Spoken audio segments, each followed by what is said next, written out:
11월 첫째 주일입니다.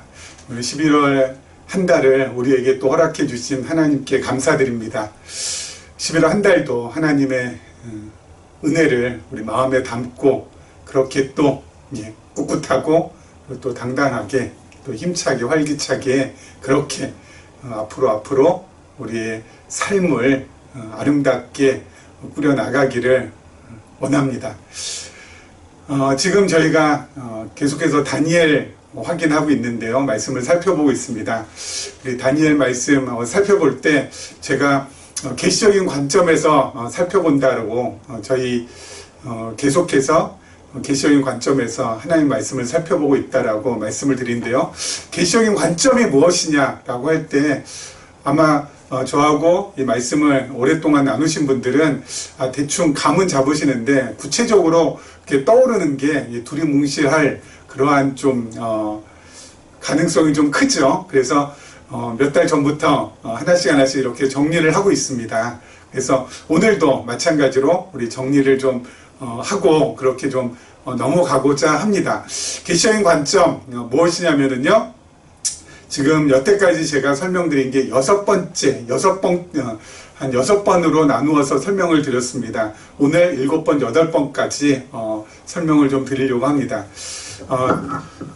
이 화이트보드에 본의아니가 이렇게 좀 적혀져 있죠. 왜 이게 적혀져? 원래는 화이트보드 화이트했습니다. 그런데 이렇게 설명을 쭉 하는 과정에 세상에나 캠코더가 꺼졌습니다.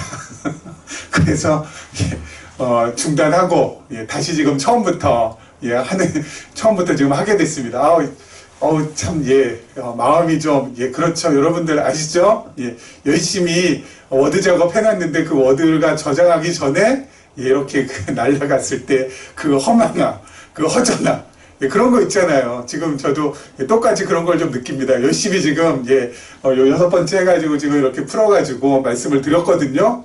여러분 모르시겠지만 혼자서 그런데 이 캠코더가 그냥 갑자기 정전이 되는 바람에 지금 요거 지금 다시 6번째까지 했는데 지금 다시 말씀을 좀 드려야 될 것 같습니다. 자, 계시적인 관점이라는 것이 뭐냐면은요. 첫 번째로 말씀드린 게 우리는 성경을 하나님 중심으로 본다라는 것입니다. 인물 중심이 아니라. 그래서 성경에 나오는 아브라함이든 모세든 다윗이든 이 사람들을 본받자, 따르자, 우리의 인생의 롤모델로 삼자 그런 거 없다라고요. 우리는 성경에 등장하는 인물을 중심으로 해서 성경을 보는 것이 아니라 하나님을 중심으로 해서 성경에 나오는 등장인물의 배후에서 일하시고 역사하시고 함께하시고 그 인물들을 이끌어 가시는 하나님을 우리가 찾고 만나고 배우는 것이 바로 계시적인 관점에서 성경을 보는 거라고 했고요. 두 번째는 계시적인 관점에 성경을 보는 것이라는 것은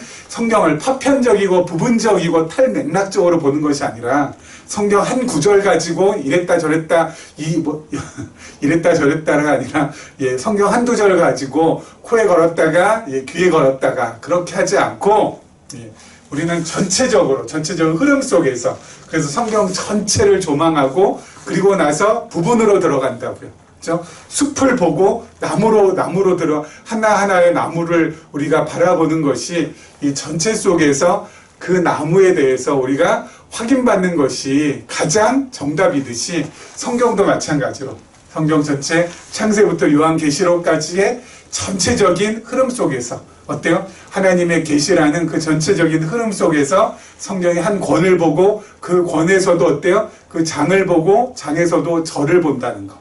그래서 성경 전체가 우리 생각 속에 성경 전체의 어떤 흐름이 우리 생각 속에 있는 가운데서 말씀을 한 절 한 절 봐야 어때요? 그 말씀이 가장 하나님 말씀에 근접해서 우리에게 다가오게 된다는 거. 그래서 성경을 전체적으로 또 맥락적으로 우리가 지금 보고 있다는 거. 그것이 바로 계시적인 관점이라는 거고요. 또 구약은 모형적으로 또 신약은 실체로서 보는 거. 그게 바로 계시적인 관점에서 보는 거라고요. 구약은 뭐에 대한 모형이에요? 그리스도에 대한 모형. 그리고 신약은요, 그리스도에 대한 실체로서의 신약. 그래서 구약을 우리에게 바로 다이렉트로 적용하지 않는다. 반드시 누구를 통해서? 그리스도를 통하여서 우리에게 적용한다라는 거. 그래서 이 구약 내용을 갖다가 그리스도를 통하여서 우리에게 적용할 때 그것이 바로 뭐라고요? 계시적인 관점에서 하나님의 말씀을 보는 거라는 것. 세 번째. 네 번째는 영원에서부터 영원까지로 이 세상은 구성되어 있다는 것. 이 세상은 지금 우리가 보이는 이것이 뭐 그냥 엄청나고 대단한 세상이 아니고 이 시간과 공간과 형체로 이루어진 이 세상은 영원에서부터 영원까지의 하나님의 영원한 세계 가운데서 어때요? 정말 한 점에 불과한 세상이라는 거. 그렇죠? 그래서 이거 제가 늘 말씀을 드렸습니다. 그 다음에 율법이라는 것은 우리가 지켜야 되는 것, 우리가 반드시 이걸 지켜야 되는 것이 아니라 율법은 우리의 죄를 깨닫는 도구라는 것. 그래서 우리의 죄를 깨달아서 죄인이 갈 수 있는 곳은 그리스도밖에 없잖아요. 그리스도께서 달리신, 예수님께서 달린 십자가 외에는 우리가 갈 수 있는 곳이 없잖아요. 그래서 율법은 그리스도의 초청장으로 본다는 것. 그렇죠? 성경에 나오는 모든 율법은 그 율법을 통해서 나의 죄를 깨닫는 도구이고, 그리고 죄를 깨달았다면 어디로 간다고요? 예수 그리스도의 십자가로 간다는 것. 우리가 율법을 그렇게 본다는 것. 그리고 믿음이라는 것은 내가 스스로 노력해서 만들어내는 산물이 아니라, 그렇죠? 산물이 아니라 하나님께서 우리에게 일방적으로 베풀어 주신 선물이라는 것. 그렇죠? 이렇게 믿음은, 우리가 계시적인 관점에서 믿음이라는 것은 하나님께서 우리에게 일방적으로, 주권적으로 베풀어 주신 선물로 보는 것. 내가 만들어내고 내가 막 이걸 갖다 무슨 조작을 해가지고 엄청나게 키워야 되는 그러한 산물이 아니라는 거. 그렇죠? 이렇게 우리가 지난번에 6가지로 정리했고요. 오늘 7번째 신앙생활은, 우리의 신앙생활은 뭐냐? 내적 동기에 의한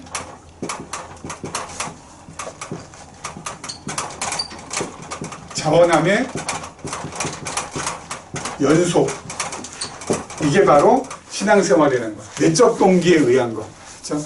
내적 동기라는 것은 내가 정말 원하고 내가 정말 하고 싶어서 내가 진짜 좋아서 하는 거. 그게 바로 내적 동기거든요. 그거와 반대가 외적 동기입니다. 어떤 강요나 강압이나 강제에 의한 거. 그것이 바로 외적 동기인데 신앙생활은 그렇게 진행돼서는 안 된다는 거죠. 이 내적 동기에 의한 거. 내가 정말 좋아서, 내가 진짜 하고 싶어서. 그래서 어때요? 우러나와서 하게 되는 거. 그래서 어때요?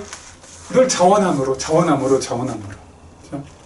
막 앞에서 시킨다고, 막 목사님이 이렇게 하라고 한다고 해서 이렇게 하고 저렇게 하고 그게 아니라 자기 마음에 우러나와서 자원함으로 하게 되는 거. 그게 연속적으로 계속 진행되는, 그게 바로 신앙생활이라는 거.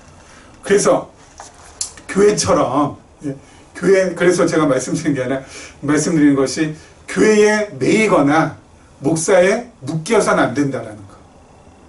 무슨 말씀인지 아시겠죠? 왜요?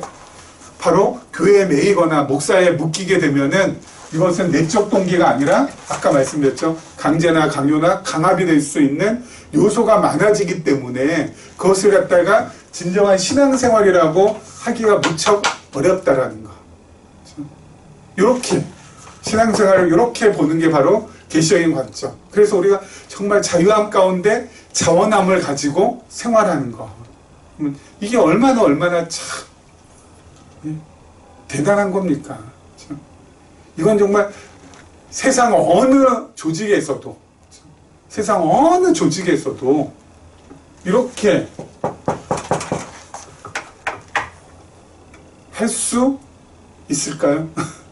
저는 교회란 곳만이 유일하다고 생각이 듭니다. 내적 동기였어요. 여러분, 내적 동기, 내 스스로 정말 하고 싶어서 원해서 자원해서 이렇게 나온다라는 거, 이게 마음속에서 우러나온다는 거, 이게 얼마나 이게 참 귀한 거예요.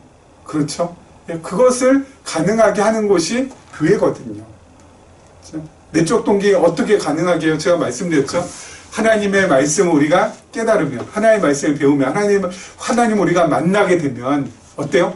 하나님께서 그 하나님 이것도 우리가 만나고 싶어서 만난다, 내가 깨우치고 싶어서 깨우친다, 내가 알고 싶어서 안다, 내가 배우고 싶어서 배운다가 아니죠. 하나님께서 전적으로 우리로 하여금 배우게 하시고 깨닫게 하시고 알게 하셔서 그 다음엔 어떻게 하세요? 그렇게 우리가 하나님을 더 깊이 예, 알게 되면은 하나님께서 우리 마음 가운데 믿음을 계속 자라게 만들어 주시잖아요. 그렇죠. 믿음을 자라게 만들어 주시고 그 자란 믿음이 나로 하여금 어때요? 예, 마음이 편해지도록 평안하도록 하고 그 평안한 사람이 행복을 갖다가 누릴 수밖에 없잖아요. 여러분 그 행복을 누릴 때 바로 뭐라고요? 내적 동기가 생긴다고요. 그렇죠? 행복한 사람이 정말 뭔가 하고 싶어져요. 행복하지 않고 불행한 사람은 여러분 뭐 정말 이게 뭐 우러나와서 뭐 하고 싶겠어요? 예?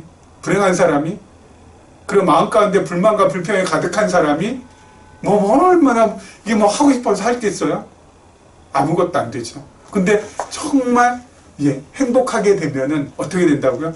예, 내적인 동기가 발동이 돼서 정말 누군가를 위해서 헌신도 하고 싶고 희생도 하고 싶고 그리고 또 어떻게 해요? 예, 사랑도 하게 되고 그래서 모든 것들이 그렇게 자연스럽게 물 흘러가듯이 진행이 되는 거예요. 그렇죠? 무슨 말씀인지 아시겠죠? 그래서 신앙생활이 바로 그렇게 된다고. 이 내적 동기는 그렇게 해서 나와요. 그것은 하나님께서 전적으로 우리 가운데 일하실 때 하나님께서 전적으로 우리에게 예, 우리 마음 가운데 이렇게 감동을 주실 때 이것은 진행이 되는 거지. 내적인 동기가 이게 흘러나오는 거지. 이거 역시 어때요? 내가 뭐 한번 해보겠다고 내가 안 돼요. 내적 동기에 의한 자원함의 연소. 이게 바로 신앙생활이라는 거예요. 그리고 8번째 말씀드릴까요? 예, 8번째는 우리의 삶의 목표. 우리가 왜 사냐고 누가 묻거든.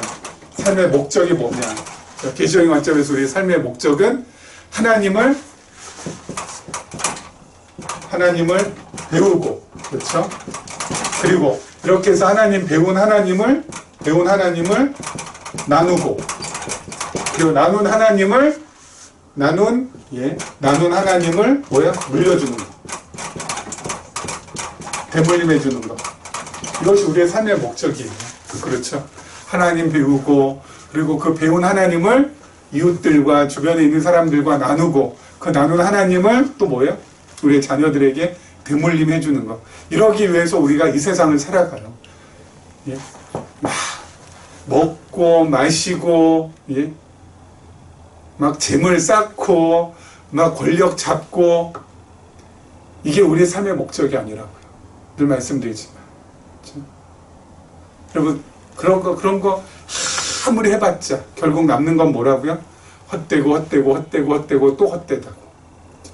우리 전도서 우리가 공부하면서 너무나도 여실하게 깨달았잖아요. 솔로몬은 그 모든 것을 전부 했는데도 다 헛되다고. 그리고 무엇만이 영원하신 하나님을 어때요? 배우는 것만이, 영원하신 하나님을 아는 것만이 그것이야말로 뭐라고요? 최고고 그것이야말로 내가 정말 잘 살아왔다라는 증거가 될 수 있다는 거예요. 우리의 삶의 목적. 잊지 마셨으면 하는 마음입니다. 이렇게 이 계시적인 관점에서 우리 8번째까지 말씀드렸고요. 아마 다음 달 되면 아마 10번째까지 나오지 않을까요? 예, 이렇게 말씀을 드렸습니다. 여러분, 우리 계시적인 관점 누가 물어보시거든 이렇게 대답을 해주세요. 그래서 그냥 계시적인 관점 그냥 계시적인 관점이야 뭐 이렇게 얘기하면 안 되고 계시적인 관점이라는 것은 바로 이거 예, 이런 거야. 그렇게 그래서 우리 교회는 계시적인 관점에서 성경 말씀을 읽고 해석하고 적용하는 교회인데 계시적인 관점은 바로 요거 딱 정리해서 말씀해 주시면은 되겠습니다. 아셨죠? 자, 우리 지난 시간에 이어서 우리 계속해서 말씀 보도록 하겠습니다. 자, 우리 7장 23절부터 28절 말씀까지 먼저 읽도록 하겠습니다.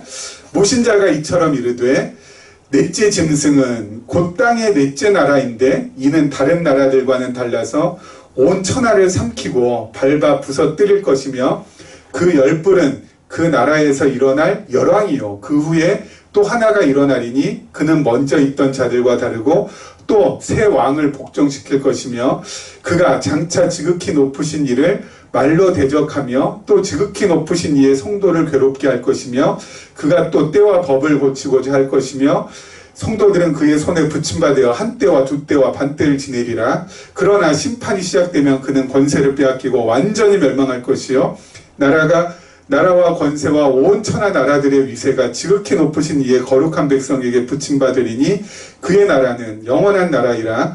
모든 권세 있는 자들이 다 그를 섬기며 복종하리라. 그 말이 이에 그친지라. 나 다니엘은 중심에 번민하였으며 내 얼굴빛이 변하였으나 내가 이 일을 마음에 간직하였느니라. 아멘. 자, 우리 이 환상에 대한 다니엘이 지금 환상을 보잖아요. 그 환상에 대해서 해석해 주시는 지금 내용이 나옵니다.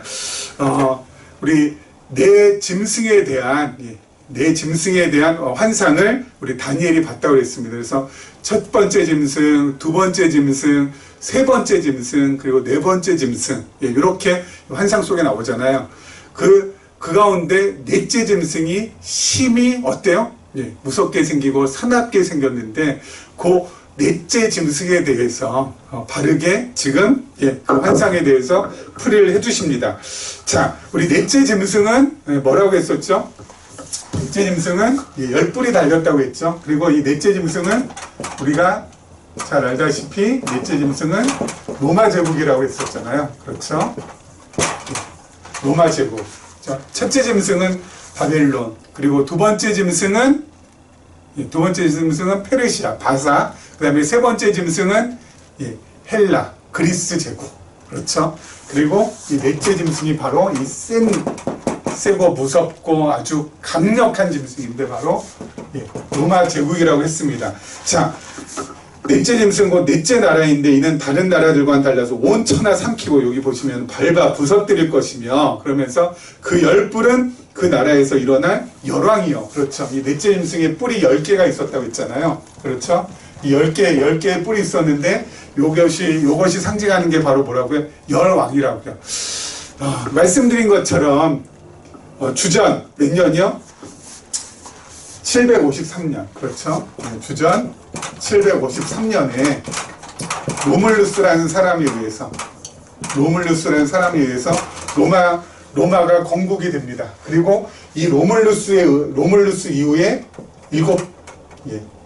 일곱 왕이라고 해야 되나요? 일곱 왕. 로물루스의 일곱 왕이 계속해서 대를 이어서 쭉쭉쭉쭉 이렇게 이제 나옵니다. 그러다가 400년 동안은 로마가 공화 정치를 하게 됩니다. 공화 정치 때는 왕이 없습니다. 그렇죠? 왕이 없이 400년 동안 가다가 그리고 나서 뭐가 들어서요? 삼두 정치. 그렇죠? 삼두 정치 시작합니다. 이 삼두 정치는 세 사람에 의해서 권력이 나누어 가지고 이 로마를 갖다가 다스리게 되는데요. 바로 누구라고요? 카이사르. 그렇죠? 카이사르. 그리고 두 번째 사람이 폼페이우스. 그리고 세 번째가 크라수스. 이렇게 세 명에 의해서 삼두 정치가 시작이 됩니다. 그런데 이렇게 삼두 정치가 시작될 때 크라수스는 전쟁에 나가서 전사하고요. 이 둘이 남았는데 두 사람 사이에 갈등하다가 결국 폼페이우스가 카이사르에게 실각당합니다. 그래서 여기 죽고 카이사르가 이제 혼자서 다스려야 되는데 요때 이 백주 대낮에 어때요? 암살당하잖아요. 그래서 여러분들 브루투스 너 맞아? 이게 바로 이제 카이사르가 이제 암살당해서 죽을 때 자기가 가장 믿었던 브루투스마저 자기 암살하는데 가담한 걸 보고 이렇게 브루투스 너 맞아? 이런 얘기 했다라는 그런 전설 같은 얘기 잠깐씩 여러분 듣지 않았었어요? 카이사르 역시 어때요? 죽게 됩니다. 그래서 일곱 왕, 일곱, 여덟, 아홉, 열 끝나고 나서 카이사르가 예, 죽기 전에 이미 유언장을 다 이렇게 기록을 해놨는데 거기에서 후계자로 누구를 세운다고요? 18살밖에 안 된 누구야? 옥타비아누스. 옥타비아누스가 18살 때 후계자가 이제 어때요? 이 로마의 황제로 등극을 하게 되죠. 그래서 이 옥타비아누스가 나중에 아우구스 투스라는 이 황제의 칭호를 얻게 되고, 그리고 이 로마 제국의 첫 번째 이제 황제로서 등극을 하게 됩니다. 그렇죠? 그 내용이에요. 요 작은 뿔. 자, 봅시다. 계속해서. 여기 아까 잠깐 말씀드렸죠. 24절 보니까 그 10분은 그 나라에서 일어날 열왕이요. 그 후에 또 하나가 일어나리니 그 하나가 이 옥타비아누스 아우구스투스라는 거죠. 그 하나가 일어나리니 그는 먼저 있던 자들과 다르고 또 새 왕을 복종시킬 것이며 그가 장차 지극히 높으신 이를 말로 대적하며 또 지극히 높으신 이의 성도를 괴롭게 할 것이며 그가 또 때와 법을 고치고자 할 것이며 성도들은 그의 손에 붙임받아요. 한때 두때 반때를 지내요. 그러니까 이 한때 두때 반때는 성도들이 어때요? 시련을 겪는 시기, 고난을 겪는 시기, 환란을 겪는 시기, 핍박을 받는 시기입니다. 옥타비아누스의 아우구스투스가요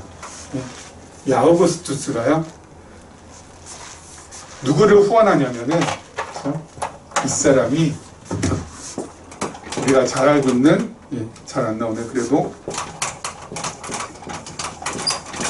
이 헤롯을 후원합니다. 여러분 헤롯 많이 들었죠? 이 헤롯을 후원합니다. 헤롯을 후원해가지고 이 헤롯이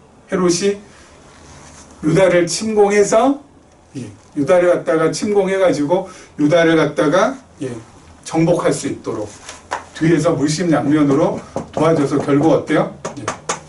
유다에서 이 사람이 승리하고 유다와의 전쟁에서 승리하고 이 사람이 왕으로 등극합니다. 근데 이 사람 출신이 어디냐면은 유다 사람이 아니라 여러분 에돔 족속, 에돔의 조상을 계속 올라가 보면 어디까지 나와요? 바로 에서입니다. 그렇죠? 에돔 족속의 사람이거든요. 이게 이제 신약에서 이두메라고 하는데, 아무튼 이 에돔 족속의 사람이 유다를 갖다가 통치하게 됐으니 유다 사람들이 어때요? 이게 잘 받아들여지겠어요? 이방 사람이 통치하는데 자기들 직접 그렇게 왕이라고 하고 자신들의 왕이라고 하면서 통치하는데 이게 받아들여지겠냐고. 그래서 계속 반란이 일어납니다. 그럴 때마다 학살이 벌어집니다. 지난 시간에 말씀드린 것처럼 요때 이 헤롯이 바로 뭐라고요?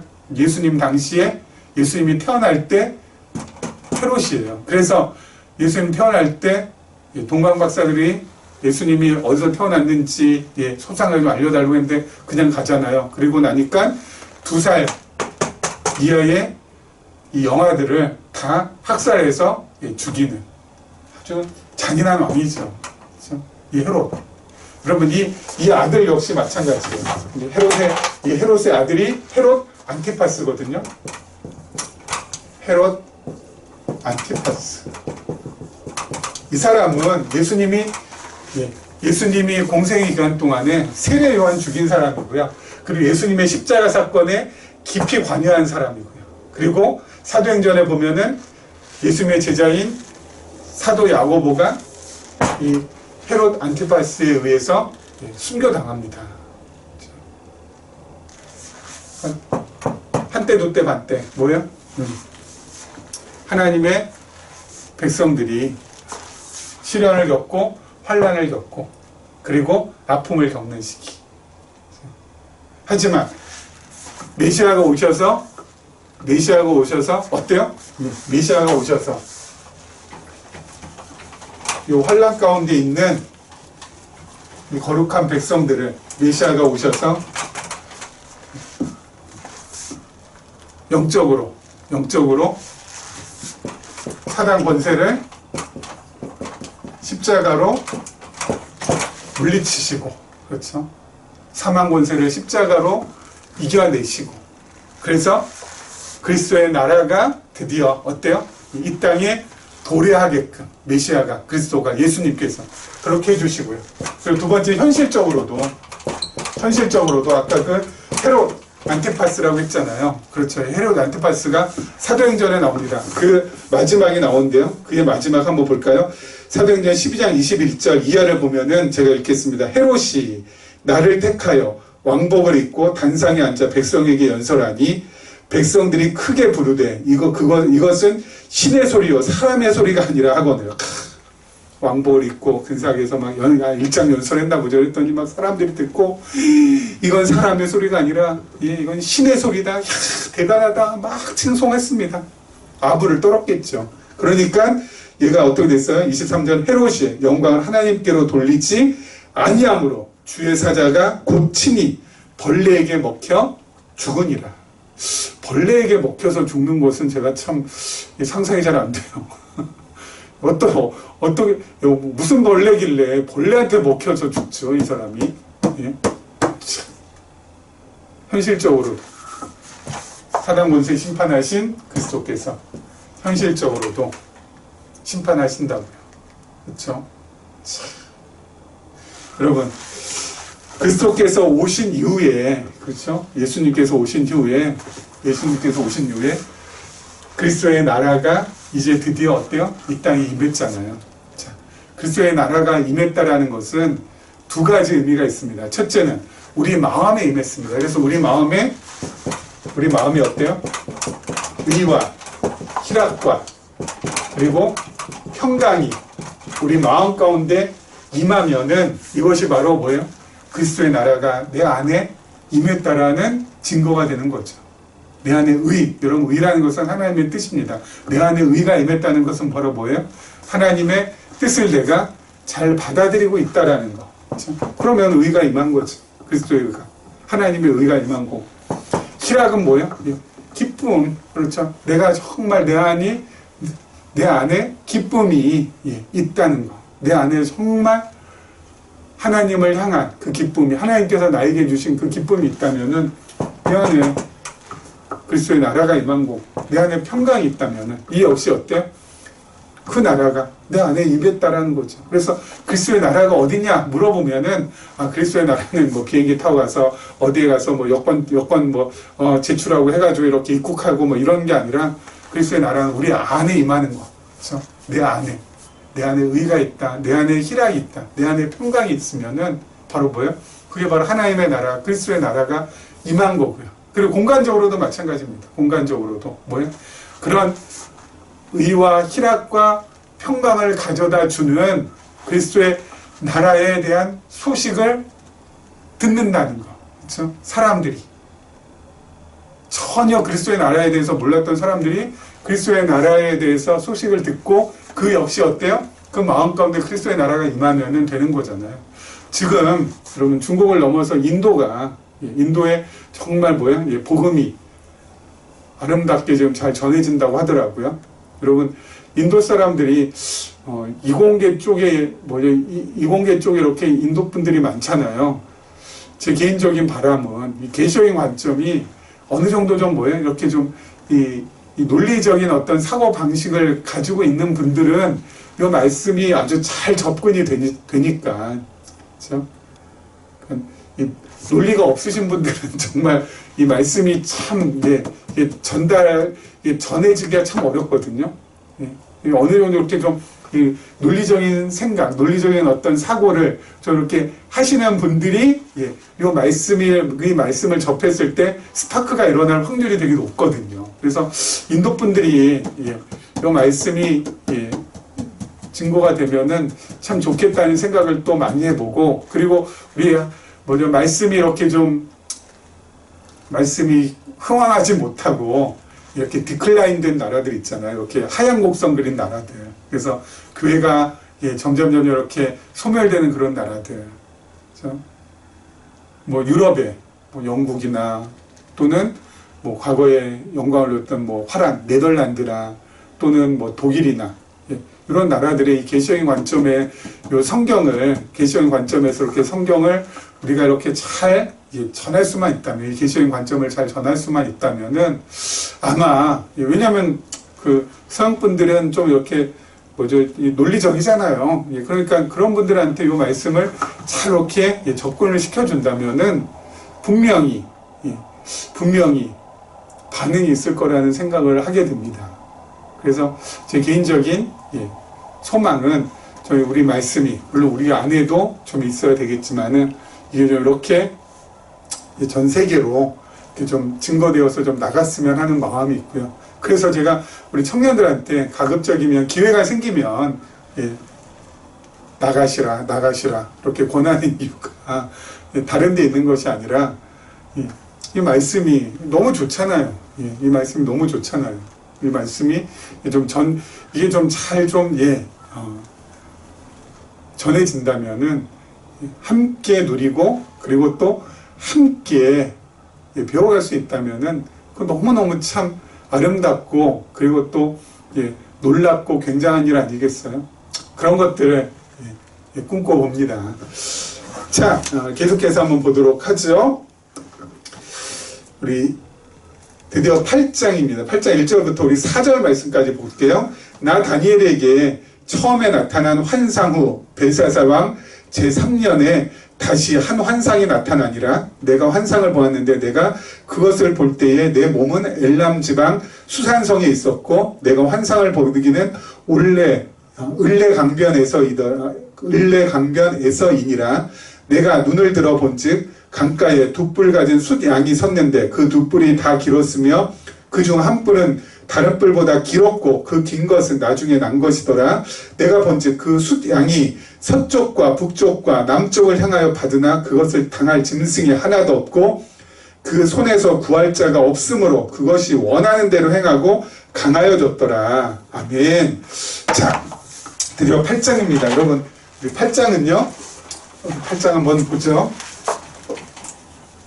다니엘은 1장부터 5장까지 크게 우리 두 부분으로 되어 있다고 했었죠. 1장부터 5장까지가 바로 이방 나라를 멸하시는 하나님. 그리고 이 1장부터 5장이고요. 그 다음에 우리 크게 두 번째가 성민나라. 성민. 누구야? 거룩한 백성의 나라. 성민나라를 세우시는 하나님. 이게 6장부터 12장까지 되어 있다고 했었죠. 그 중에 첫 번째가 성민나라의 바로 확증과 시기가 6장부터 7장까지. 그래서 확증은 6장이고요. 시기가 7장. 그렇게 해서 우리가 지난 시간에 확인을 했었습니다. 그래서 이 확증은 다니엘이 사자굴에서 살아나오는 것을 통해서 성민나라는 반드시 어때요? 세워진다라는 하나님께서 다시 한번 다니엘을 통하여서 확인시켜 주셨고 그 시기는 언제라고요? 그 10뿔이 그 열불 짐승이 나타날 때, 로마 제국이 등장할 때, 특별히 그 로마 제국이 등장하고 나서 바로 뭐예요? 그 10뿔들 가운데서 새 뿔이 뽑혀지고 작은 뿔이 나올 때, 그 작은 뿔 아까 얘기했었죠? 누구라고요? 옥타비아누스 아우구스투스. 바로 누구라고요? 예수님께서 탄생할 당시 로마 제국의 황제. 바로 그 사람이 등장할 때, 그 사람이 등장해가지고 어때요? 많은 유다 백성들을 갖다가, 이스라엘 백성들을 갖다가 고난을 주고 그리고 어려움을 주고 시련을 주고 바로 그렇게 할 때, 그때 메시아가 등장할 것이라고. 메시아가 등장해서 심판할 것이라고. 그렇죠? 아까 그 말씀드리고 그때 그 시기 했었죠. 그리고 두 번째가 성민나라의 1차 징조.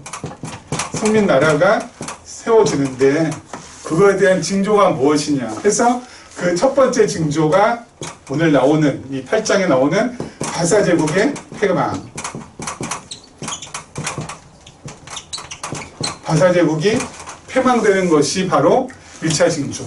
여러분 지금 요 환상을 지금 보고 있을 때가 언제예요? 한번 봅시다. 1절에 보니까 다니엘에게 처음 나타난 환상 후 벨사살 왕 제3년이라고 있습니다. 아직까지 바벨론 제국 시절이에요. 바벨론 제국 시절인데 바벨론이 망하지도 않는 상태인데 뭐예요?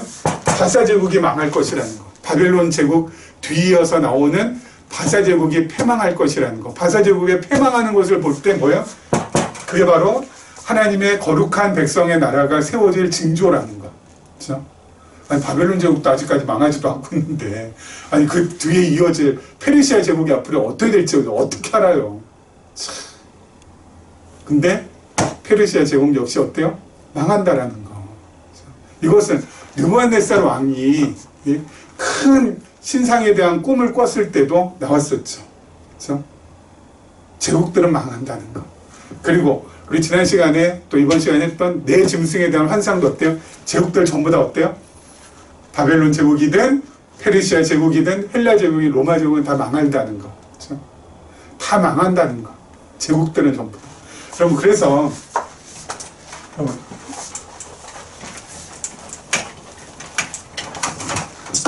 우리가 이 제국의 이 왕이 대단한 것처럼 보이잖아요. 그렇죠? 그래서 이 제국의 왕, 바벨론 제국의 왕들, 그리고 또 페르시아 제국의 왕들, 그리스 제국의 왕들, 로마 제국의 왕들이 엄청나게 대단한 것처럼 보여도 이것들은 전부 다 뭐라고요? 가짜라는 거. 대단하지 않다는 거. 진짜는 바로 뭐라고요? 진짜는 예, 그 위에 계신 우리 하나님이 진짜라는 거. 그렇죠? 여기 계신 하나님이 진짜라는 거. 이건 아무것도 아니라는 거. 이걸 여러분 우리가 기억해야 돼요. 아셨죠? 예? 참은 이거고 이건 가짜예요. 이건 대단한 게 아니라니까요. 여기가 진짜예요. 이 제국들을 거머쥐시고 이 제국의 왕들을 한 손 안에 어때요? 거머쥐시고 움직이고 가시고 다스려 가시는 이 하나님이 참이고, 이건 뭐야? 전부 다 이 하나님을 계시한 도구에 불과해요. 그렇죠? 아무것도 아니에요. 그렇죠? 이 제국들 하나님께서 어떻게 하신다고요? 멸하시고, 결국 하나님께서 그리스도를 이 땅에 보내주셔서, 그렇죠? 그리스도 이 땅에 보내주셔서 이 그리스도를 통한 나라를 하나님께서 이루어 가실 거라는 거. 이게 지금 다니엘 전체에 계속해서 반복되고 그리고 계속해서 이어지는 말씀이거든요. 왜 이런 말씀을 계속해서 주실까요? 왜 이런 말씀을 계속해서 다니엘 통해서 주실까요? 그 당시 바벨론의 포로로 붙잡혀온 유다 백성들에게 새로운 희망, 새로운 소망, 새로운 힘을 하나님께서 주시는 거거든요. 너희가 지금 비록 이 꼴로 지금 잡혀와가지고 꼼짝달싹 못하고 있지만 너희를 향한 계획이 꼼짝달싹 못하는 것까지가 내 계획이 아니라는 거. 앞으로 장차 메시아 보내줘서, 메시아 보내주셔서 메시아를 통하여서 하나님의 나라를 이루게 하시고 내가 그 나라를 영원히 멸망하지 않고 그 나라가 계속 지속되게 해주겠다라는 거. 그렇죠? 너희가 바로 그 나라의 백성이라는 거. 너희가 바로 그 나라를 갖다가 소유한 사람이라는 거. 그걸 갖다가 알려주어서 그들로 하여금 어때요? 새로운 힘, 새로운 소망, 새로운 꿈을 꿀 수 있도록 만들어 주시는 거거든요. 우리도 마찬가지 아니에요, 여러분? 우리가 대한민국이라는 여기, 그리고 서울이라는 여기에 그냥 우리가 살고만 있다면 이건 무슨 소망이 있겠어요? 여러분, 서울에 무슨 소망이 있어요? 대한민국에, 죄송한 말씀, 무슨 소망이 있어요? 예? 어떤 분들은 나라 걱정 때문에 잠 못 이루신다고 하는데 나라 걱정 해봤자 소용없어요. 예? 이 나라 앞으로 어떻게 될까? 어떻게 되겠냐? 하나님의 뜻대로 되겠죠. 예? 하나님께서 어때요? 힘들게 하시면 힘들게 하실 것이고 하나님께서 다시 한번 좀 이렇게 세워 가실 거 하나님께서 세워 가실 건데 제가 보니까 계속해서 힘들 것 같아요. 예? 여기에 무슨 소망이 있어? 우리가 그냥 대한민국이라는 나라, 서울 안에서 지금 살고 있기 때문에 여기에 무슨 소망이 있어요? 여러분, 서울에 무슨 소망이 있어요? 예? 집값이 이렇게 천정부지로 쏙 붙이는 이 서울에 무슨 소망이 있냐고요? 하나님께서 너희는 여기에 머물고 그냥 여기에 그냥 찌집고 찌지고 볶으면서 살아가게 하려고 우리를 이 땅에 두신 게 아니라고요. 너희는 이 땅에 있어도, 너희는 바벨론에 있어도 뭐야? 내 소유이고 내 백성이고 내 자녀야. 너는 바벨론에 있어도 성민 나라의 친백성이야. 네가 서울에 있어도 너는 하나님 나라의 친백성이야. 그 나라는 아까 말씀드렸잖아요. 평화, 그리고 희락, 그리고 의가 넘치는 곳이야. 눈에 보이는 것이 전부라고 스스로 속지 말라고요. 눈에 보이지 아니하는 것이, 여러분, 그게 더 뭐예요? 그게 진짜예요. 그게 진짜. 하나님이 진짜고요. 눈에 보이지 아니하지만은 하나님의 나라가 진짜예요. 눈에 보이는 것은 잠깐이에요. 잠깐. 눈에 보이지 않는 것이야말로 영원하다고요. 여러분, 그 영원한 것을 우리가 볼 수 있는 정말 이 영적인 눈이 뜨이기를 원합니다. 그래서 영원한 것을 우리가 한번 맛보게 되면은, 여러분, 이거 그렇게 여기에서 뭐 그렇게 보대끼고, 그죠? 치열하게, 늘 말씀드려요. 아둥바둥, 안달복달, 예? 그렇게 안 산다고요. 편안하게. 하나님, 오늘도 입을 것과 먹을 것이 있으니 감사합니다. 족합니다. 하나님, 이 땅 잠시 사는 동안, 이 땅 잠시 머무는 동안 하나님도 깊이 배워가고, 그 배운 하나님 나누고, 그 나눈 하나님을 물려주며 제가 하루하루 그렇게 알차게 살아가길 원합니다 하면서 가는 거예요. 그렇게 11월 한 달도 가시면 되고요.